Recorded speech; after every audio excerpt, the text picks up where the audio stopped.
पिछले ईद में तो हम लोगों ने अच्छी खासी खुशी मनाई थी क्योंकि थोड़ी महंगाई कम थी।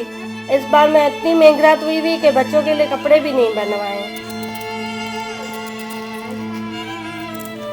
1200, 2000, 2500 इससे तो नीचे कोई कपड़े ही है ही नहीं।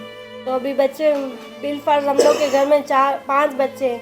5 बच्चों के लिए कपड़े खरीदें, 1 महीने की तो तनख्वाह चली ही जाती है और कमाई है नहीं। 1 महीने की तनख्वाह ज़्यादा से ज़्यादा 10,000, 5,000, 10,000 यूँ है। पहले माशाल्लाह खुशहाल थे कि हर चीज़ में थोड़ी बहुत करके खुशी मना लेते थे। अब वो तो पहुंच ही नहीं सकते कि खुशी मनाएं या गम मनाएं। अब जो कमाते उसमें दाल रोटी भी बना सकते हो, वो भी मुश्किल आते। दाल की बढ़ गई है 150, 200, 150, 200, चने की 400 रुपये किलो। और है ना, दाल है, वो छोटी दाल है, उसकी 150 तक हो गई है। अब क्या खरीदे क्या खाए। और सब्जी तो इतनी महंगी हो गई कि पहुंच ही नहीं सकते कि सब्जी के ऊपर क्या लेवे क्या ना लेवे।